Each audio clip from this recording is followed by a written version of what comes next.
Welcome to this custom deep dive. It is great to have you with us. Today we are tearing into a pretty dense paradigm-shifting paper on the grand unified theory of computational substrates. That is quite the title, but an incredibly important topic. It really is. Our mission is to explain how the traditional computer stack, that rigid separation of hardware, software, and simulation we have relied on for decades, is fundamentally collapsing into a single, self-organizing AI field. Okay, let's unpack this.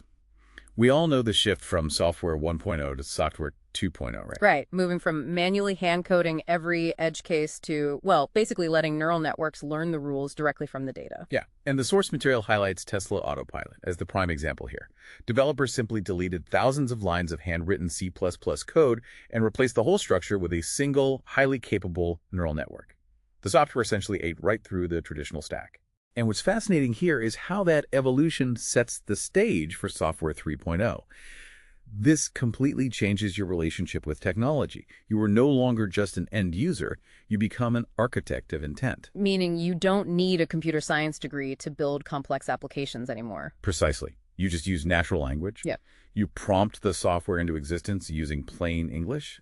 The AI acts as its own compiler, synthesizing its own logic based entirely on what you intend to create. But obviously, for an AI to do all that heavy lifting, the processing demands are massive. And traditional silicon chips are hitting the von Neumann bottleneck. Moving data back and forth between memory and the processor is just costing way too much time and energy. Which is forcing a completely new approach to hardware. Exactly. Here's where it gets really interesting. Scientists are turning to biological hardware, this emerging field called organoid intelligence. Our sources detail this mind-blowing dish brain experiment where researchers took 800,000 lab-grown biological neurons, hooked them up, and they mastered the video game Pong in mere minutes. And they did that using only sparse electrical feedback, right? Meaning the researchers just sent them simple electrical pulses to signal whether they hit or missed the digital ball. Spot on. The cells figured out the rest. A single culture can pack 100 billion synapses into a 1-centimeter dish.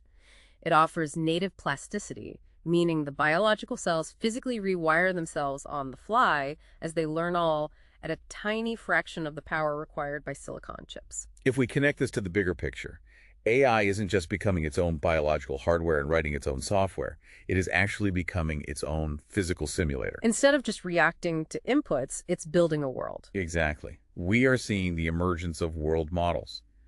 These neural networks construct an internal representation of physical dynamics, spatial properties, and cause and effect. And they are using video game engines like Unreal and Unity as their primary training grounds. Because those engines mimic the interactive complexity of real life. Right. The AI uses them to learn spatial logic, behavioral prediction, and real-world physics. It can imagine scenarios and practice thousands of complex maneuvers in a virtual feedback loop long before it ever has to engage with the physical world. So what does this all mean? Why should you care about this grand unified theory? Because the computer of the future won't be a metal box sitting on your desk. The research points toward a universal neural computer. Think of it less like a machine you command and more like an invisible digital nervous system that adapts its own brain based on what you need. It synthesizes its own logic, configures its own physical substrate, and simulates its own environment, making computation completely seamless in your daily life. This raises an important question to leave you with. If AI systems eventually grow their own biological hardware, autonomously write their own software logic, and simulate their own physical realities to test themselves, will we inevitably reach a point where human engineers fundamentally cannot comprehend the alien biology of the machines running our world?